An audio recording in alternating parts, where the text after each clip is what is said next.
فاتحہ بسم اللہ الرحمن الرحیم الحمد للہ رب العالمین الرحمن الرحیم مالک یوم الدین ایاک نعبد و ایاک نستعین اہدنا الصراط المستقیم صراط الذین انعمت علیہم غیر المغضوب علیہم ولا الضالین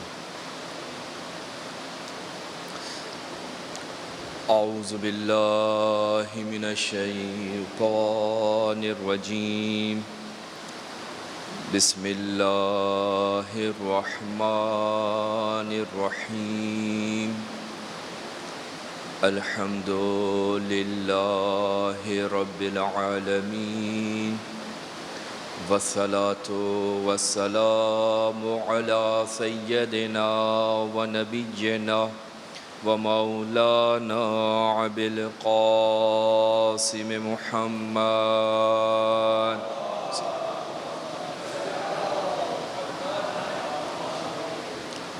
وعلى أهل بيته الطيبين الطاهرين المعصومين المظلومين لا سيما سيد الشهداء عليه السلام ولعنة الدائمة على أعدائهم أجمعين من يومنا إلى قيام يوم الدين اما بعد فقد قال الله سبحانه وتعالى في كتاب المبين اعوذ بالله من الشيطان الرجيم بسم الله الرحمن الرحيم قل لا أسألكم عليه أجرا إلا المودة في القربى وقال إمامنا الصادق عليه السلام السلام على ولي الله وحبيبه السلام على خليل الله ونجيبه السلام على صفي الله وابن صفيه السلام على الحسين المظلوم الشهيد السلام على عسير القربات وقتیل العبرات صلوات پڑھو محمد وعلی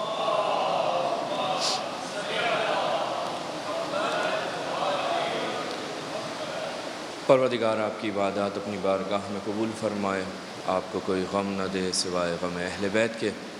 ایک سورہ فاتحہ کی التماس ہے مرحوم امیر علی ابن رجب علی اور ان کے خاندان کے تمام مرحومین، مرحومہ مہر النساء بنت حسن ڈوسانی، مرحومہ سکونہ بنت شبیر علی، مرحومہ تسبیح زہرا بنت محمد حسین عدن والا اور تمام مومنین مومنات کو شامل کرتے ہوئے رحم اللہ من قرأ الفاتحہ۔ بسم اللہ الرحمن الرحیم الحمد للہ رب العالمین الرحمن الرحیم مالک یوم الدین ایاک نعبد و ایاک نستعین اہدنا الصراط المستقیم صراط الذین انعمت علیہم غیر المغضوب علیہم ولا الضالین۔ صلوات پڑھ دیں محمد وآل محمد۔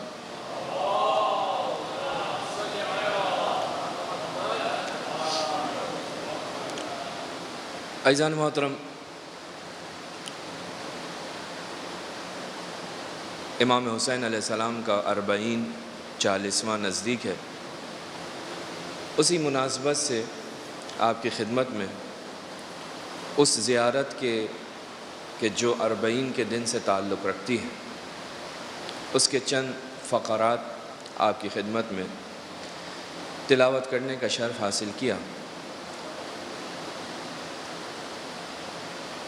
آپ سب جانتے ہیں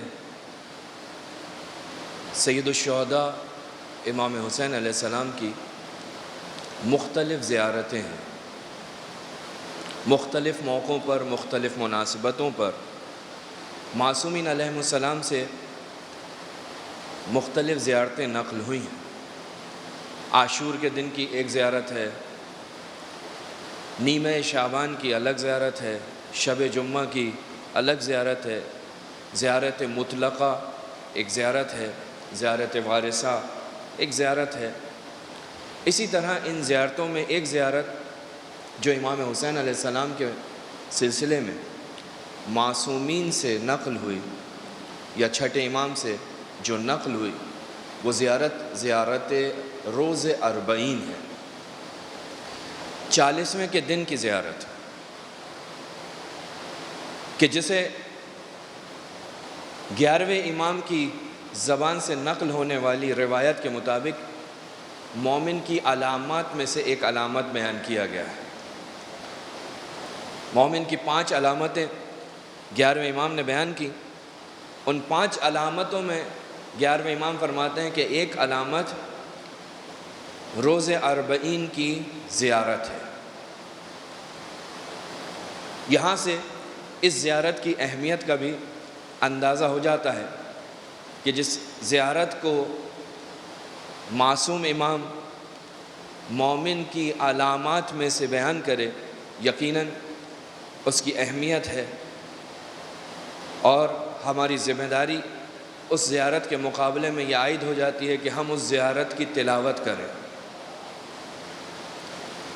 تو زیارتیں مختلف ہیں، انہی زیارتوں میں سے ایک زیارت ہے زیارت اربعین، کہ جس کے چند فقرے میں نے آپ کی خدمت میں تلاوت کی۔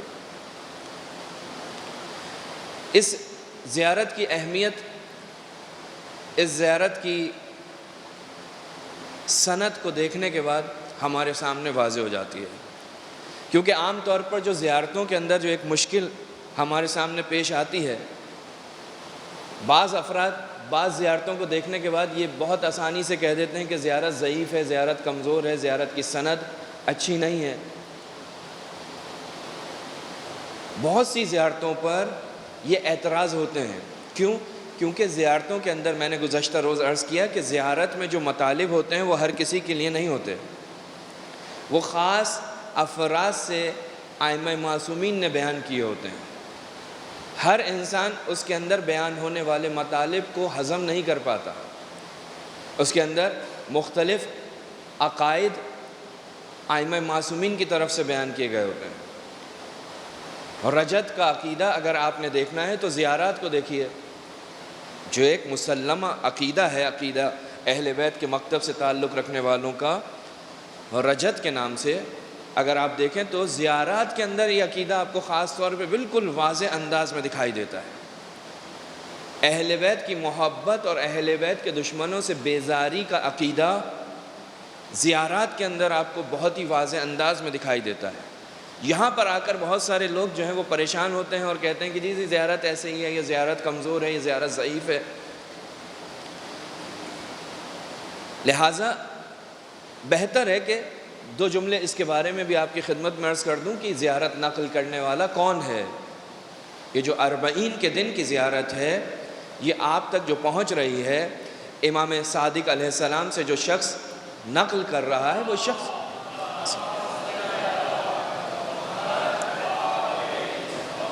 شخص کون ہے؟ آیا وہ اس قابل ہے کہ ہم اس سے اس روایت کو لیں؟ آیا علم رجال اور علم درایت کے اعتبار سے آیا رجال کا علم اس کے شخص کے بارے میں کسی قسم کا کوئی ایسی بات تو نہیں کرتا کہ جناب یہ آدمی جو ہے اتھینٹک نہیں ہے، ثقہ نہیں ہے، مورد اعتماد نہیں ہے؟ اگر ایسی کوئی بات ہے تو ہم اس کی روایت سے احتیاط کریں، گریز کریں، اجتناب کریں۔ اس زیارت کو نقل کرنے والے کا نام ہے صفوان ابن جمال۔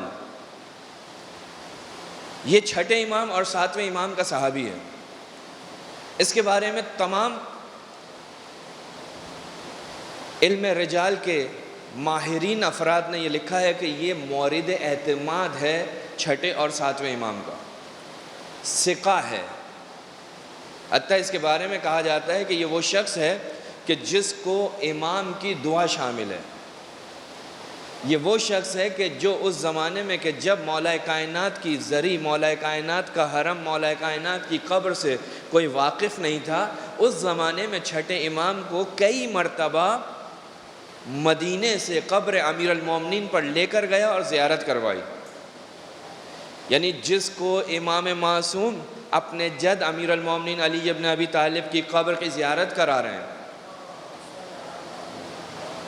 یہ وہ ہے کہ جو امام کے پاس جاتا ہے، اپنے تمام کے تمام عقائد کو بیان کرتا ہے۔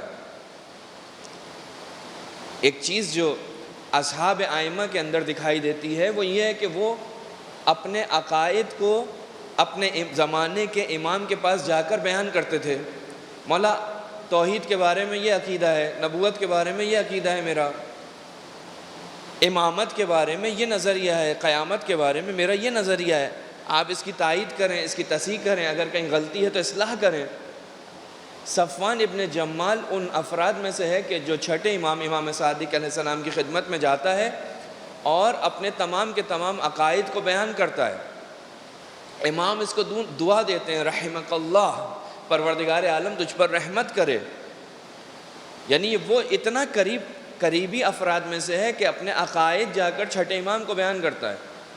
ساتویں امام کے اتنا قریب ہے کہ ساتویں امام اس شخص کو ایک بات کہتے ہیں کہ جس کے بعد یہ اپنا پیشہ تبدیل کر دیتا ہے. مطیع ہے، فرما بردار ہے. کہتے ہیں کہ ساتویں امام نے ایک مرتبہ کہا کہ اے جمال تو بہت اچھی خصوصیات رکھتا ہے، تیری ساری باتیں اچھی ہیں، لیکن ایک بات تجھ میں اچھی نہیں ہے. کہا مولا کون سی بات؟ کہا کہ تو جو ہے فلاں آدمی کو اپنے اونٹ کرائے پہ دیتا ہے. جب یہ سنا تو کہا کہ مولا میں اسے کرائے پر دیتا ہوں، لیکن وہ حج پہ جاتا ہے تو کرائے پہ دیتا ہوں، کسی ایسے ویسے کام کے لیے میں اسے اپنے اونٹ کرائے پر نہیں دیتا. اور پھر میں خود بھی اس کے ساتھ ان اونٹوں کے ساتھ نہیں جاتا، اپنے غلام کو بھیج دیتا ہوں. کہا کہ یہ بتا کہ تیرے دل کے اندر یہ خواہش نہیں ہوتی کہ وہ سفر حج سے واپس پلٹ کر آئے؟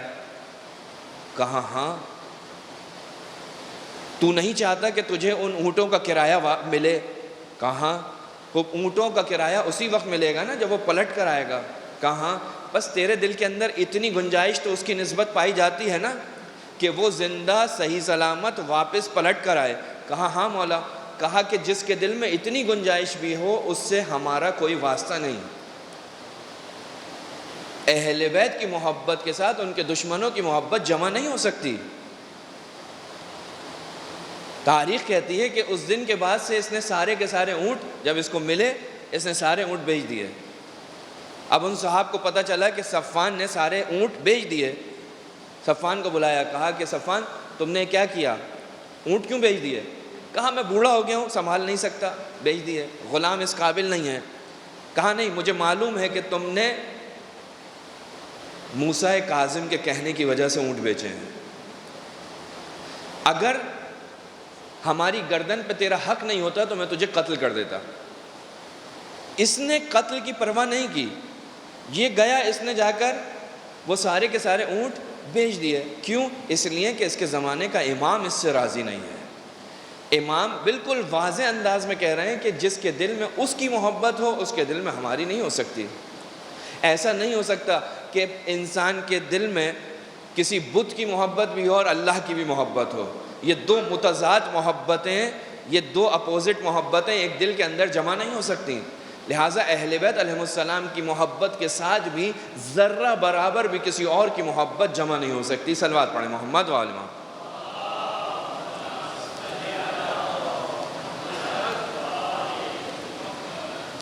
یہ وہ شخص ہے کہ جو یہ زیارت اربعین کو نقل کر رہا ہے. بس زیارت اربعین ایک ایسے شخص سے نقل ہو رہی ہے کہ جو قابل اعتماد ہے، جو ائمہ معصومین کے نزدیک بھروسہ مند انسان ہے. جیسا کہ میں نے عرض کیا تھا کہ زیارت کے جو راوی ہیں وہ قابل اعتماد ہیں، کیونکہ زیارت کے اندر ایسے مطالب ہیں جو ہر کسی سے بیان نہیں کیے جاتے. اس کے لیے پہلی شرط یہ ہے کہ وہ آدمی بھروسہ مند ہو. امام زیارت اربعین نقل کر رہے ہیں کس کے لیے؟ صفوان ابن جمال کے لیے، کہ جس سے وہ زیارت ہم تک پہنچتی ہے.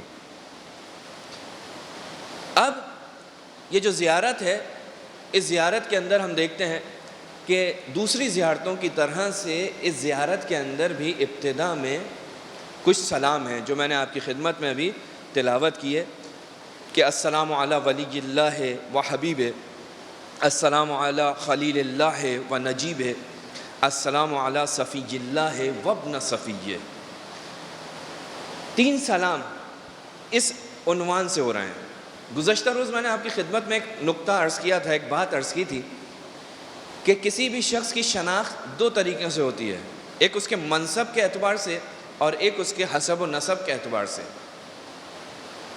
یہاں پر جو سلام کیا جا رہا ہے امام کو، وہ سلام دوسری زیارتوں کی نسبت سے مختلف ہے۔ ابتدائی سلام میں یہاں پر امام کی اس حیثیت کو، اس مقام کو، اس مرتبے کو کہ جو پروردگار عالم نے امام حسین علیہ السلام کو عطا کیا ہے، اس مقام و مرتبے کو بیان کیا جا رہا ہے کہ ہم سلام کس پر کر رہے ہیں؟ نجیب پر، حبیب پر، صفی پر۔ یہ نجیب، حبیب، صفی یہ خاص الفاظ ہیں، خاص کلمات ہیں، ان کے پیچھے پوری ایک داستان ہے کہ جب تک آپ اسے نہیں سمجھیں گے اس وقت تک حسین ابن علی کا مقام و مرتبہ آپ کے سامنے واضح نہیں ہوگا۔ بس سب سے پہلا کام جو اس زیارت کے اندر چھٹے امام کی طرف سے ہو رہا ہے، یہ زیارت تقریباً 12-13 مختلف عناوین پر مشتمل ہے۔ امام حسین کی عظمت کے بارے میں گفتگو ہو رہی ہے، مختلف عقائد کا اس میں ذکر ہو رہا ہے، کربلا میں امام حسین علیہ السلام کے آنے کی وجہ کو بیان کیا جا رہا ہے، وہ جو دشمن امام حسین علیہ السلام کے سامنے کھڑا ہوا تھا اس کے وہاں کھڑے ہونے کی وجہ کو بھی زیارت نامے میں بیان کیا گیا ہے۔ انشاءاللہ کوشش کروں گا کہ آپ کی خدمت میں بیان کروں۔ پہلی بات جو ابتدا کے اندر بیان ہو رہی ہے وہ کیا ہے؟ سلام۔ سلام آپ جانتے ہیں کہ آپ کی کلچر میں بھی سلام ہے۔ سلام یعنی جب بھی آپ دو افراد آپس میں ملاقات کرتے ہیں تو فوراً سب سے پہلی چیز جو آپ کا دین، آپ کا مذہب آپ سے کہتا ہے کہ اس کو سلام کرو۔ السلام علیکم، آپ کی قرآن مجید اور احادیث اہل بیت علیہم السلام سے یہ بات ثابت ہے کہ جب ملاقات کرو سلامتی بھیجو۔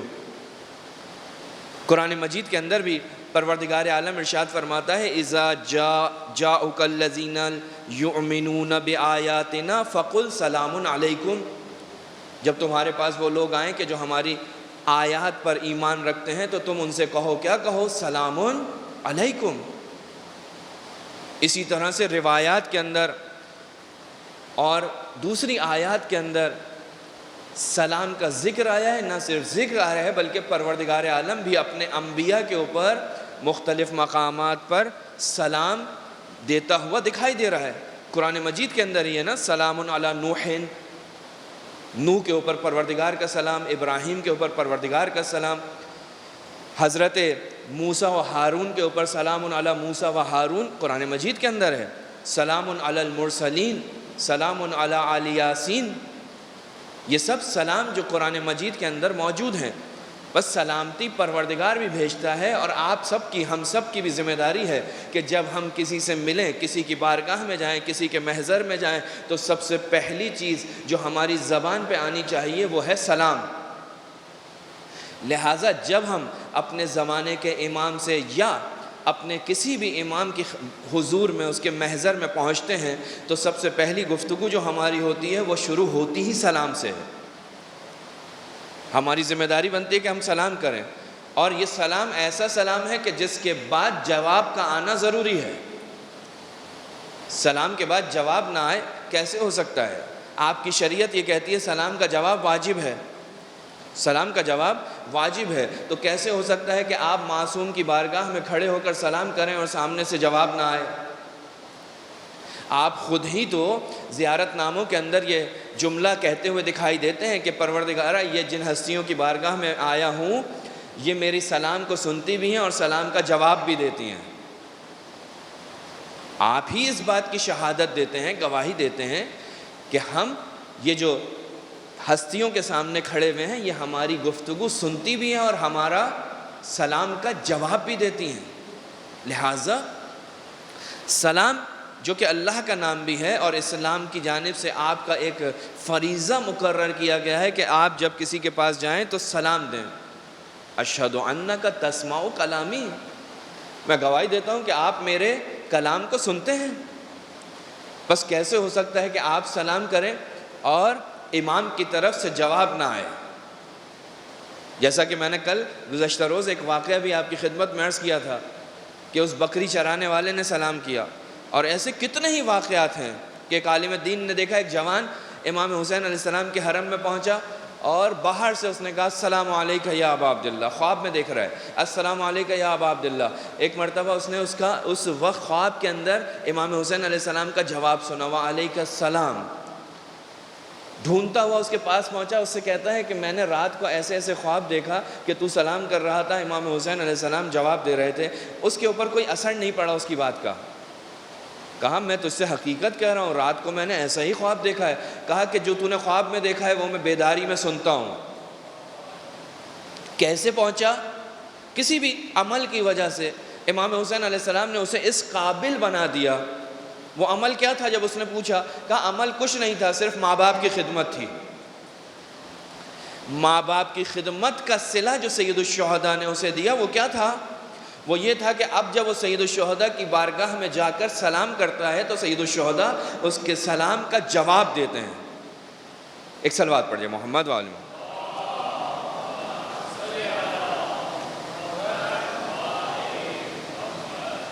تو سلام یعنی تسلیم ہونا۔ مولا جب ہم آپ کی خدمت میں جا رہے ہیں، آپ کی خدمت میں آتے ہیں تو ہم یہ اعلان کرتے ہیں مولا ہم آپ کے سامنے تسلیم ہیں۔ جو آپ کی جانب سے ہم تک اللہ کے معارف پہنچے ہیں انہیں ہم قبول کرتے ہیں، ان پر عمل کرنے کی کوشش کرتے ہیں۔ جن چیزوں کا آپ لوگوں کی جانب سے ہم تک یہ پیغام آیا ہے کہ انہیں انجام مت دو، ہم انہیں ترک کرتے ہیں، ہم تسلیم ہیں آپ کے سامنے۔ مولا ہم آپ کے سامنے تسلیم ہیں، مولا ہماری طرف سے آپ امان میں ہیں۔ سلام کا ایک مطلب یہ بھی تو ہے نا، جب آپ کسی کو سلام کرتے ہیں تو اس کا مطلب یہ ہے کہ وہ آپ کی جانب سے سلامتی میں ہے، امن میں ہے، آپ کی طرف سے اسے کوئی تکلیف نہیں پہنچے گی۔ جب آپ اور میں سلام کرتے ہیں تو اس کا ایک مطلب یہ بھی ہے کہ مولا جو آپ چاہتے ہیں نا میں اسی کے مطابق اپنی زندگی گزارتا ہوں، میری جانب سے آپ کو کسی قسم کی کوئی تکلیف نہیں پہنچے گی۔ بس سلامتی کا ایک مطلب یہ بھی ہے کہ آپ اظہار کر رہے ہیں کہ میری جانب سے آپ امان میں ہیں۔ کس معنی میں؟ کس معنی میں؟ اس معنی میں کہ میری طرف سے آپ کو کوئی تکلیف نہیں پہنچے گی۔ تو ابتدا ہم یہ کرتے ہیں سلام۔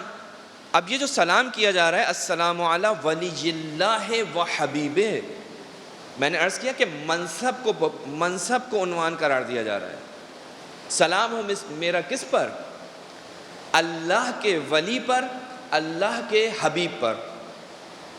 یہ دو عنوان، یہ دو صفت۔ کس پر سلام کر رہے ہو؟ کس کے سامنے کھڑے ہو؟ کس کی طرف انگلی سے اشارہ کر کے سلام کر رہے ہو؟ پتہ ہونا چاہیے نا۔ سلام کر رہا ہوں کس کے اوپر؟ اللہ کے ولی پر۔ یہ اللہ کا ولی کیا ہوتا ہے؟ اللہ کا ولی کسے کہتے ہیں؟ ولی کہتے ہیں سرپرست کو، ولی کہتے ہیں اولا بالتصرف کو، ولی کہتے ہیں اس شخص کو کہ جو تمہارے اوپر تم سے زیادہ مسلط ہو۔ ولی کا معنی لوگوں نے دوست بھی کیا، لیکن عزیزان محترم وہ دوست کہیں پر بھی قرآن کی آیت کے اندر جو آیہ ولایت ہے اور اسی طرح سے وہ کلمہ کہ جو مولا کائنات کے لیے رسول خدا نے مقام غدیر خم پر بیان کیا، من کنت مولا فہذا علی مولا، کسی بھی اعتبار سے وہاں پر یہ معنی کہ جو بعض لوگوں نے خیانت کی اور یہ جملہ کہا کہ یہاں پر یہ رسول خدا فرمانا چاہتے ہیں کہ جس کا میں دوست ہوں علی بھی اس کا دوست ہے، خیانت ہے۔ مولا یعنی سرپرست، مولا یعنی آقا، مولا یعنی اولا بالتصرف۔ رسول خدا پوری گفتگو کر رہے ہیں، اقرار لے رہے ہیں کہ میں تمہارے اوپر تمہارے نفسوں سے زیادہ مسلط نہیں ہوں۔ پہلے رسول خدا یہ جملہ کہہ رہے ہیں اور اس کے بعد یہ کہتے ہیں کہ من کنت مولا ہوں، پس جس کا میں مولا ہوں، یعنی جس کا میں سرپرست ہوں، جس پر میں سرپرستی رکھتا ہوں، علی بھی اس کا سرپرست ہے۔ ایک صلوات پڑھتے ہیں محمد وآل محمد۔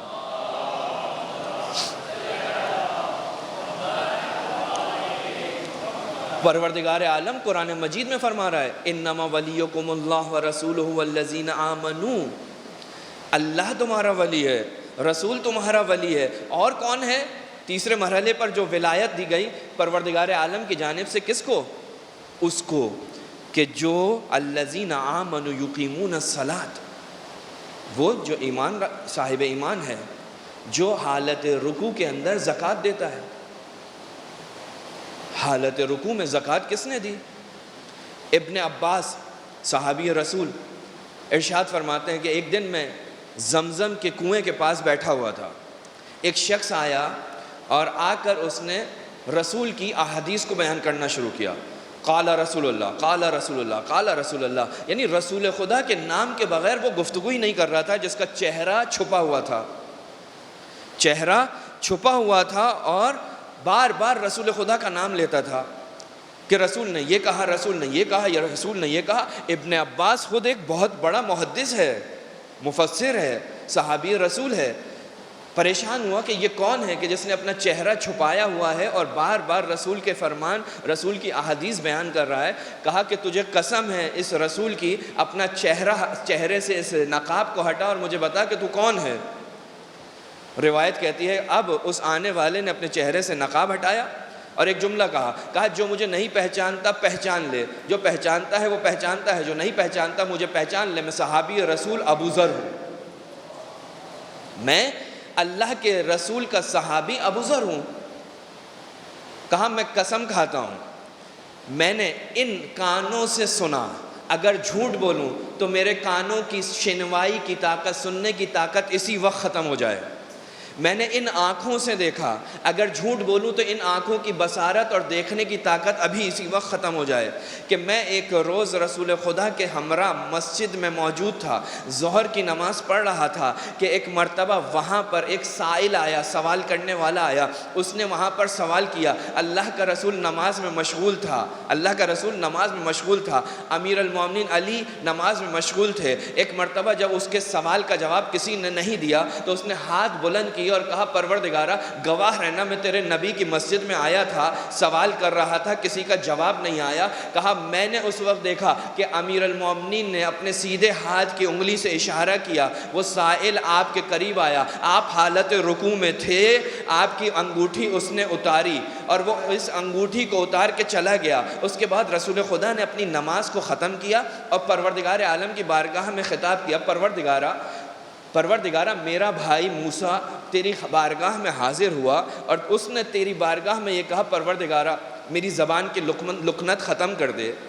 پروردگارہ میری کمر کو میرے بھائی کے ذریعے مضبوط کر دے، میری کمر کو میرے بھائی کے ذریعے مضبوط کر دے، اسے میرا جانشین مقرر کر دے. پروردگارہ میں تیرا حبیب آج تجھ سے چاہتا ہوں کہ مجھے بھی شرع صدر عطا کر اور میرے بھائی علی مرتضیٰ کے ذریعے میری کمر کو مضبوط کر دے، اسے میرا جانشین بنا دے. اس وقت پروردگار عالم کی جانب سے جبرائیل اس آیہ کریمہ کو، آیہ ولایت کو لے کر نازل ہوئے. ولایت کیا ہے؟ چھٹے امام فرماتے ہیں کہ یہ جو آیہ ولایت ہے یہ صرف امیر المومنین کے ساتھ مخصوص نہیں ہے، بلکہ امیر المومنین کے بعد جتنے بھی معصومین ہیں وہ سارے کے سارے ولایت رکھتے ہیں اور ان کی ولایت تمام انسانوں پر نافذ ہوتی ہے. آپ جو امام حسین علیہ السلام کو اس زیارت کے اندر جو یہ کہہ رہے ہیں السلام علیکہ یا ولی اللہ، اے اللہ کے ولی آپ پر میرا سلام، یہ کون سی ولایت ہے؟ یہ وہ ولایت ہے جو پروردگار عالم کی جانب سے ان معصوم ہستیوں کو عطا کی گئی. ان کی دوستی آپ کے اوپر لازم قرار نہیں دی گئی، دوستی تو ہے ہی لازم. یہاں پروردگار عالم ایک منصب کی طرف اشارہ کر رہا ہے، ایک عہدے کی طرف اشارہ کر رہا ہے کہ یہ تمہارے ولی ہیں، تمہارے سرپرست ہیں، جو تم سے کہیں تمہاری ذمہ داری ہے کہ ان کی اطاعت کرو. ولایت رکھتے ہیں. حسین کون ہے؟ اس زیارت کا پہلا فکرہ ہے. حسین کون ہے؟ کہا اللہ کا ولی. حسین ولی اللہ ہے. ہر نعمت آپ کو اسی وقت فائدہ دے گی جب اس نعمت کے ساتھ آپ کے پاس ولایت سید الشہداء ہو، ولایت حسن مجتبی ہو، ولایت امیر المومنین ہو. 12 اماموں کی جب تک انسان کے پاس ولایت نہ ہو، 12 اماموں کی جب تک ولایت نہ ہو اس وقت تک دنیا کی کوئی نعمت آپ کو فائدہ نہیں دے سکتی. یہ ولایت نعمت عظمیٰ ہے. پروردگار عالم کہتا ہے نا اذکر نعمتی، میری نعمت کو یاد کرو. پروردگار عالم کی نعمتیں تو بہت زیادہ ہیں، لیکن ایک نعمت وہ ہے کہ جس کے ذریعے نعمتیں مکمل ہوئیں. جو سب سے عظیم نعمت ہے وہ کون سی نعمت تھی؟ الیوم اکملت لکم دینکم واتممت علیکم نعمتی ورضیت لکم الاسلام دینا. وہ کون سی نعمت تھی؟ وہ نعمت ولایت تھی کہ جس کے ذریعے ساری کی ساری نعمتیں مکمل ہوتی ہیں. اس نعمت کا نام ہے نعمت ولایت. آج ہم جب حسین کے سامنے کھڑے ہو کر سلام کرتے ہیں تو ہماری توجہ ہونی چاہیے کہ ہم جس حسین کو سلام کر رہے ہیں یہ اللہ کا ولی ہے، یہ ولایت رکھتا ہے پروردگار عالم کی جانب سے. اسے کسی انسان نے ولایت نہیں دی، یہ اللہ کا ولی ہے. لہٰذا زیارت میں آپ نے کیا کہا؟ السلام علی ولی اللہ. سلام ہو ہمارا کس کے اوپر؟ اللہ کے ولی کے اوپر. صلوات پڑھیں محمد وآل محمد.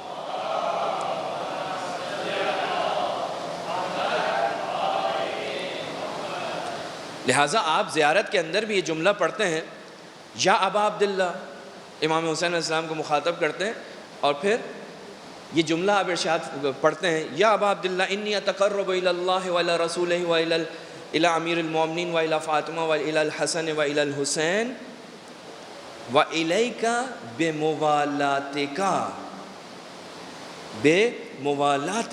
وبالبراءۃ. کہ ہم جو آپ کا تقرب چاہتے ہیں، اس ولی اللہ کی نزدیکی کیسے حاصل ہوگی؟ زیارت کہتی ہے کہ اگر اللہ کا تقرب چاہتے ہو، محمد رسول اللہ کا تقرب چاہتے ہو، علی ولی اللہ کا تقرب چاہتے ہو، حسن مجتبیٰ کی قربت چاہتے ہو، حسین کا تقرب چاہتے ہو، تو کیا کرو؟ دو کام کرو جو کہ زیارت میں آپ پڑھتے ہیں، جس کا آپ اعلان کرتے ہیں. کیا؟ بے موالات کا، آپ کی محبت ہم رکھتے ہیں اور آپ کے دشمنوں سے دشمنی رکھتے ہیں. یہ وہ ولایت کا حق ہے، صاحب ولایت کا حق ہے کہ جو آپ کی گردنوں کے اوپر لازم اور واجب قرار دیا گیا ہے. ہم آپ سے قریب ہونا چاہتے ہیں. قریب کیسے ہوں گے؟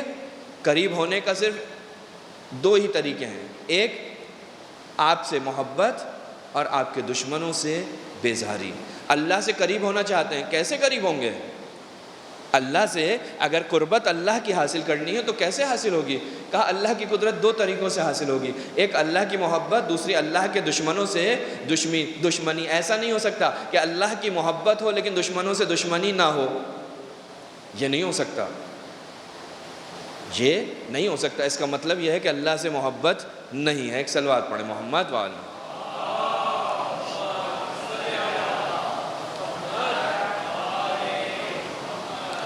بس پہلا جملہ جو آپ نے سلام کیا اپنے زمانے کے اپنے اس امام کو، تو آپ نے اسے اس عنوان سے، بس ولایت کو سمجھنے کی ضرورت ہے. السلام علی ولی اللہ، اے اللہ کے ولی آپ پر میرا سلام. دوسرا عنوان کیا دیا؟ حبیب ہی، اے اللہ کے حبیب آپ پر میرا سلام. حبیب کا سادہ سا لفظ ہے، سادہ سا معنی ہم کر دیتے ہیں کہ صاحب حبیب کیا ہے؟ حبیب یعنی دوست. لیکن فرق کرتا ہے.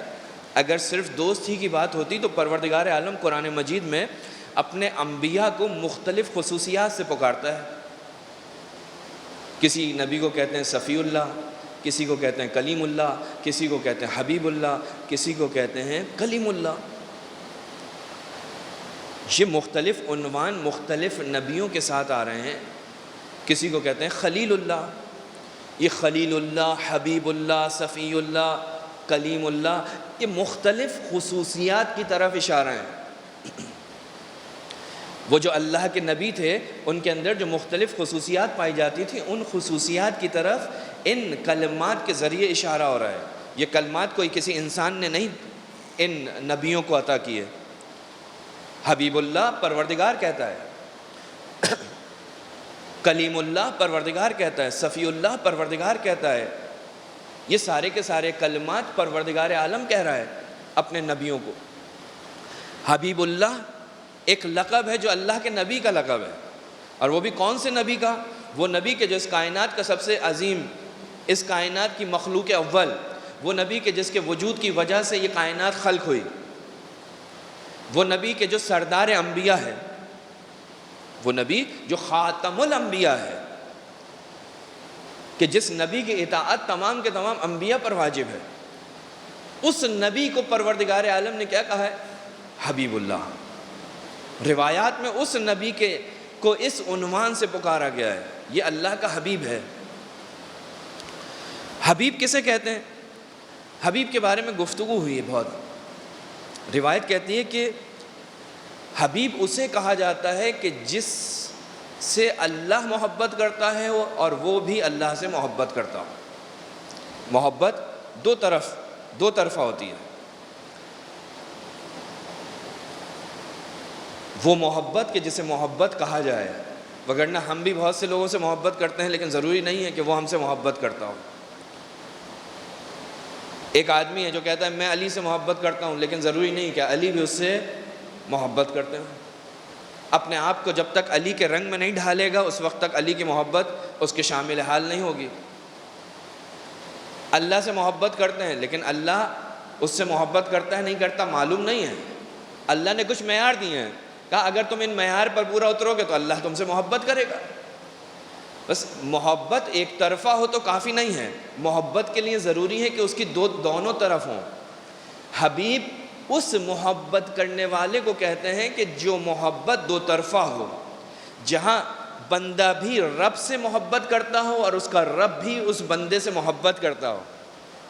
یہ کوئی معمولی مقام نہیں ہے کہ جہاں پر دو طرفہ محبت ہو، اور یہ محبت اس پروردگار عالم کی جانب سے اس شخص کی ذات کی وجہ سے ہو، اس کی کسی خاص صفت کی وجہ سے نہ ہو۔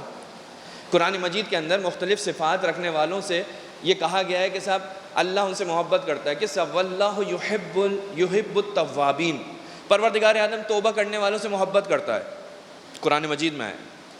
یہ توبہ کرنے والے میں جب تک یہ صفت توبہ ہے پروردگار کی محبت ہے، اگر یہ صفت توبہ ختم ہو جائے تو پروردگار کی محبت بھی ختم ہو جائے گی، کیونکہ اس توبہ کی وجہ سے محبت ہے۔ اگر یہ صفت ختم تو وہ محبت بھی ختم۔ اسی طریقے سے اور دوسری صفات جو پروردگار نے قرآن میں بیان کی ہیں، اگر وہ صفات انسان کے اندر سے ختم ہو جائیں تو محبت بھی ختم ہو سکتی ہے۔ لیکن کچھ محبت ایسی ہیں کہ جہاں پر اس ذات کو پروردگار عالم محبوب رکھتا ہے۔ امام حسین علیہ السلام حبیب اللہ ہیں، اللہ کے حبیب ہیں، پروردگار عالم حسین سے محبت کرتا ہے، حسین پروردگار سے محبت کرتے ہیں۔ حسین کی محبت کا عالم یہ ہے کہ جب سید الشہداء مدینے سے نکل رہے تھے تو ام سلمہ نے روکا تھا، بیٹا کہاں جاتے ہو؟ میں نے تمہارے جد رسول خدا سے سنا ہے کہ تم کربلا جاؤ گے، وہاں شہید ہو جاؤ گے۔ مفصل حدیث ہے، میرے پاس وقت نہیں ہے کہ میں اس حدیث کی تلاوت کروں۔ امام حسین علیہ السلام نے مفصل گفتگو کی اپنی نانی سے اور بتایا کہ میں جانتا ہوں کہ میرے ساتھ کیا ہونے والا ہے، میں جانتا ہوں کہ میں کس مقام پر سفر کر کے پہنچوں گا، میں جانتا ہوں کہ میرا مقام کیا ہوگا، میرے ساتھ کون کون لوگ مارے جائیں گے، میرے بچوں کے ساتھ کیا ہوگا۔ یہاں تک کہ روایت کہتی ہے ام سلمہ کو کربلا کا منظر دکھایا۔ اس کے بعد کیا فرمایا؟ کہا کہ میں، کیونکہ پروردگار عالم یہ چاہتا ہے کہ میں کربلا کے اندر جا کر شہید ہوں، میرا خون بہا جائے، لہٰذا میں کربلا میں جاؤں گا۔ یہ ہوتا ہے محبت کا انداز، کیونکہ پروردگار اس انداز میں دیکھنا چاہتا ہے، میں اپنے اختیار سے اس مقام پر جاؤں گا۔ ان یراک قتیلا، پروردگار چاہتا ہے کہ تجھے مقتول دیکھے، لہٰذا محبت امام حسین اس درجے کی ہے۔ تو پروردگار عالم بھی اس طرف سے محبت ایسی ہی کرتا ہے، یعنی حسین کے اندر جو محبت پائی جاتی ہے وہ کیا ہے؟ والذین آمنوا اشد حبا لنا، جو شدید ترین محبت رکھتے ہیں ہم سے۔ حسین کی محبت اوج پر ہے، حسین کی محبت کمال پر ہے۔ یہ وہ محبت ہے کہ جو جنگ خیبر کے اندر پروردگار عالم نے جب آخری دن اعلان کیا تھا کل علم اس کو دوں گا، کہ اللہ کے نبی نے کیا کہا تھا؟ مختلف خصوصیات بیان کرنے کے بعد کہا کہ اللہ جس سے محبت کرتا ہوگا اور وہ اللہ سے محبت کرتا ہوگا۔ یہ محبت تھی دو طرفہ۔ معلوم نہیں ہے کہ میں اللہ سے محبت کرتا ہوں، اللہ بھی مجھ سے محبت کرتے ہیں، لیکن کل جس کے ہاتھ میں علم آئے گا وہ ہوگا کہ جو اللہ سے محبت کرتا ہے، اللہ اس سے محبت کرتا ہے، اللہ کا رسول اس سے محبت کرتا ہے۔ امام حسین علیہ السلام محبوب پروردگار ہیں. امام حسین علیہ السلام پروردگار عالم کی محبت میں ڈوب چکے ہیں، غرق ہیں. تیسری صفت کیا فرمائی؟ السلام علی خلیل اللہ، اے اللہ کے خلیل آپ پر میرا سلام. یہ مقام ہے، خلت ایک منصب ہے. حضرت ابراہیم امامت سے پہلے جس مقام پر فائز ہوئے اس مقام کا نام ہے مقام خلت. اس سے پہلے وہ نبی بنے، اس سے پہلے وہ رسول بنے. یعنی نبی اور رسول بننے کے بعد حضرت ابراہیم کو مقام خلیل اللہ عطا کیا گیا. ایک مقام ہے، ایک مرتبہ ہے. آپ جب امام حسین علیہ السلام کی زیارت اربعین پڑھ رہے ہیں تو آپ یہ کہتے ہیں اے پروردگار عالم کے خلیل تجھ پر میرا سلام. حسین حبیب خدا بھی ہے، حسین خلیل خدا بھی ہے، اور حبیب خدا کا مرتبہ خلیل خدا سے بلند ہے. اس لیے کہ خلیل خدا وہ ہوتا ہے، اس کی تعریف کے اندر علماء نے لکھا ہے کہ خلیل وہ ہوتا ہے کہ جو اپنی حاجت، اپنی ضرورت اپنے دوست کے علاوہ کسی سے نہیں کہتا. لہٰذا ابراہیم کو جب آگ میں پھینکا جا رہا تھا تو فرشتے پروردگار کے پاس آئے، ابراہیم کے پاس آئے، پروردگارہ تیرا ایک ہی بندہ ہے زمین پر توحید پرست، پروردگار اس سے بچا لے. ملائکہ حضرت ابراہیم کی خدمت میں آئے کہ اے اللہ کے نبی آپ کو اگر مدد کی ضرورت ہے آپ بولیں بارش برسا دیں، آپ کو نجات دلا دیں. کہا نہیں، میں اپنے خلیل کے علاوہ کسی سے گفتگو نہیں کروں گا. امام حسین علیہ السلام کے پاس کربلا کے اندر ملائکہ کی فوج آئی، ہم آپ کی مدد کرتے ہیں. کہا نہیں، تمہیں وہ دکھائی نہیں دیتے، تم ان کو دکھائی نہیں دیتے.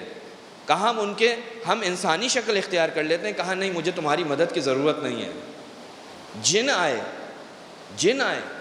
کہا ہم آپ کی مدد کرتے ہیں. امام حسین علیہ السلام نے ان کی مدد قبول نہیں کی. آج تک وہ مدد کرنے والے فرشتے حسین ابن علی کے مزار کے اوپر طواف کرتے ہیں، ہر حسین کے ظاہر کا احترام کرتے ہیں.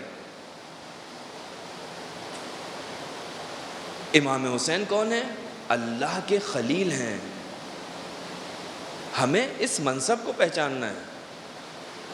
ہم حسین کو یہ نہ دیکھیں کہ یہ علی کے بیٹے ہیں، یہ فاطمہ کے بیٹے ہیں، یہ رسول کے نواسے ہیں. صرف یہ کافی نہیں ہے، بلکہ ہمیں یہ دیکھنے کی ضرورت ہے کہ حسین ابن علی کو پروردگار عالم نے کس مقام پر رکھا ہے. اگر ہم نے حسین کی یہ معرفت حاصل کر لی تو یقیناً ہم کامیاب ہیں. عزیزان محترم، سلام ہو میرا اس ذات پر کہ جو نجیب پروردگار ہے. سلام ہو میرا صفی اللہ پر اور صفی اللہ کے بیٹے پر. سلام ہو میرا حسین مظلوم پر، وہ کہ جس کے اوپر ہر طرف سے حملہ ہو رہا تھا، ہر طرف سے تیروں کی، تلواروں کی، پتھروں کی بارش ہو رہی تھی. سلام ہو اس ذات کے اوپر کہ جس کا نام لیتے ہی اس کی محبت کرنے والوں کی آنکھیں نم ہو جاتی ہیں. حسین کہ جو کشتہ اشک ہے، حسین کہ جس کے اوپر آنسو بہانا انبیاء کی سیرت ہے، خاتم الانبیاء کی سنت ہے، ملائکہ و اجنہ کی سنت ہے. ہر وہ مومن کہ جس کے دل کے اندر حسین کی محبت ہے نہیں ہو سکتا کہ وہ حسین پر آنسو نہ بہائے. عزیزو، کربلا کے اندر حسین شہید ہو گئے، لیکن حسین ابن علی کے وجود مبارک پر ظلم کا سلسلہ جاری رہا. عجیب ہے، حسین کو کربلا میں قتل کر دیا، حسین کے اوپر گھوڑوں کو دوڑا دیا گیا. تاریخ نے بتایا نا کہ حسین کو جب شہید کر دیا گیا تو گھوڑوں کی نال بندی کرائی گئی، اور نال بندی کرانے کے بعد کچھ لوگوں سے کہا گیا کہ اب حسین کے لاشوں کو پامال کر دو. اجرکم علی اللہ، خدا آپ کو کوئی غم نہ دے سوائے غم حسین کے. تاریخ کہتی ہے کہ حسین کی مصیبت ختم نہیں ہوئی. عزیزو، اب تاریخ میں ملتا ہے کہ حسین کے سر کو حسین کے جسم سے جدا کیا گیا اور نیزے پر اسے سر کو بلند کیا گیا۔ تاریخ کہتی ہے کہ 10 منزلیں اس سر نے طے کی ہیں، 10 منزلیں، 10 مختلف مقامات پر 10واں مقام، وہ مقام دوبارہ کربلا کا مقام تھا۔ پہلا مقام کربلا، 10واں مقام کربلا کہ جہاں پر حسین کا سر 40ویں کے دن پہنچا ہے۔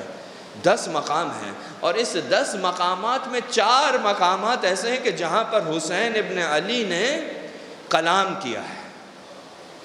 حسین ابن علی نے کلام کیا ہے۔ زید ابن ارقم کہتے ہیں کہ میں کوفے میں موجود تھا، ایک حجرے کے اندر بیٹھا ہوا تھا، ایک مرتبہ مجھے قرآن مجید کی آیت کی تلاوت میرے کانوں میں پڑی۔ میں نے کیا دیکھا، جب باہر نکل کر جھانکا تو کیا دیکھا، ایک کٹا ہوا سر ہے کہ جو یہ تلاوت کر رہا ہے کہ اصحاب کہف و اصحاب رقیم جو ہیں وہ پروردگار عالم کی عجیب آیتوں میں سے ایک آیت ہے، عجیب نشانیوں میں سے ایک نشانی ہے۔ تو زید ابن ارقم کہتے ہیں کہ مولا آپ تو ان سے زیادہ عجیب تر نشانی ہے، آپ تو سر جدا ہو جانے کے بعد قرآن مجید کی تلاوت کر رہے ہیں۔ عزیز و تاریخ نے لکھا 4 مقامات پر حسین ابن علی نے کلام کیا، مختلف مقامات پر۔ پہلا مقام تھا کوفے کا بازار، اور 3 مقام جو تاریخ میں ملتے ہیں وہ راہب، مختلف راہب ہیں، مختلف راہب کے دیر۔ یہ جو دیر راہب آپ سنتے ہیں نا، دیر راہب یعنی وہ جو بیابان کے اندر جو راہب اپنا گھر بنا کر اکیلا زندگی کرتا تھا، اس گھر کو کہتے تھے دیر راہب۔ یہ راستے کے اندر یہ قافلہ جو مختلف مقامات پر رکتا رہا، تو 3 مقامات تاریخ نے نقل کیے ہیں کہ جہاں پر اس سید الشہداء کے سر نے مختلف مقامات پر کلام کیا۔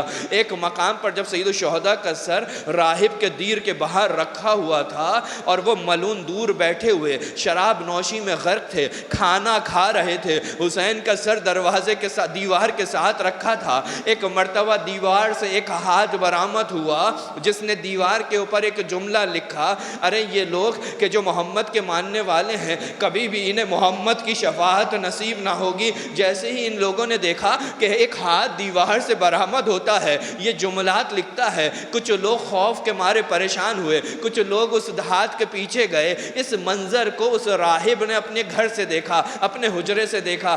راہب کہتا ہے کہ رات کو میں اس سر کو دیکھ رہا تھا کہ میں نے دیکھا آسمان سے ملائکہ کی فوج اترتی ہے اور اس سر کے سامنے آ کر کہتی ہے السلام علیکہ یا ابا عبداللہ۔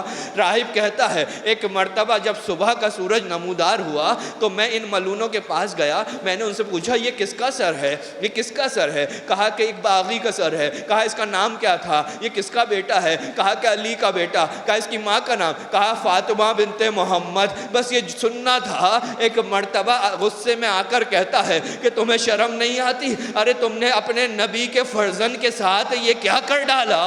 کہا مجھے کچھ دیر کے لیے یہ سر دے دو، مجھے کچھ دیر کے لیے یہ سر دے دو۔ تاریخ کہتی ہے ایک مرتبہ ہولی کہتا ہے کہا ہم اس سر کو نہیں دے سکتے، ہمیں یزید انعام دے گا، ہمیں 10,000 درہم اس کا انعام ملے گا۔ کہا 10,000 درہم تم رکھو، 1 گھنٹے کے لیے یہ سر مجھے دے دو۔ سر لے کر اپنے حجرے میں آیا، ایک مرتبہ میرے مولا حسین کا سر اس نے دھونا شروع کیا۔ تاریخ کہتی ہے کہ حسین کا سر دھونے کے بعد حسین سے کہتا ہے کہ اے حسین گواہ رہنا، میں آپ کے نانا کا دین قبول کر رہا ہوں، کل قیامت میں آپ نے میری شفاعت کرنی ہے۔ عزیزو ایک منظر اور سنتے جائیے، ایک اور دوسرے مقام پر جب ایک راہب نے حجرے کے اندر اس سر کو دیکھا تھا نا تو عجیب انداز میں دیکھا تھا۔ کہتا ہے کہ آسمان کی چھت، اس کمرے کی چھت کھلی اور آسمان سے بیویاں آنا شروع ہوئی۔ میں نے دیکھا کہ ایک آواز آتی ہے، کہا کہ ارے یہ آدم کی زوجہ آ رہی ہے، یہ نوح کی زوجہ آ رہی ہے، یہ ابراہیم کی زوجہ آ رہی ہے، یہ موسیٰ کی زوجہ آ رہی ہے۔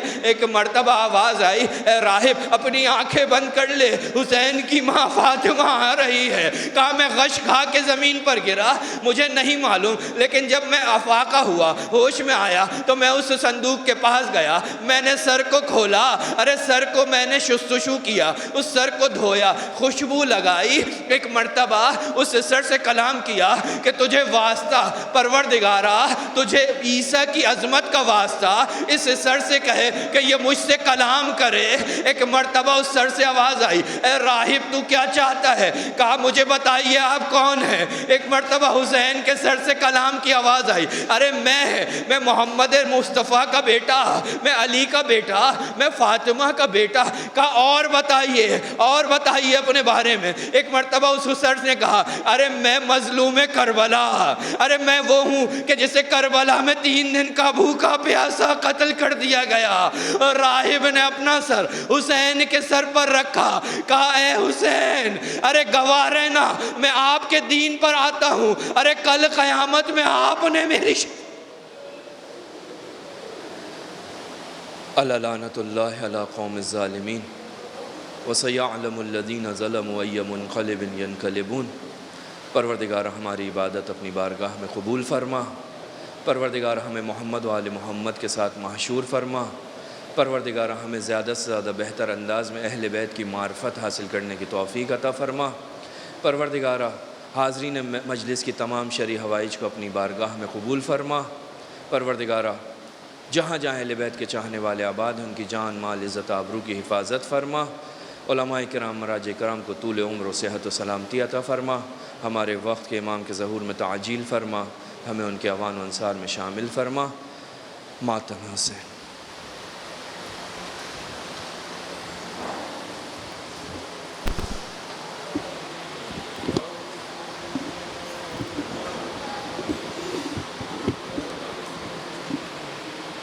حسین یا حسین یا حسین یا حسین یا حسین یا حسین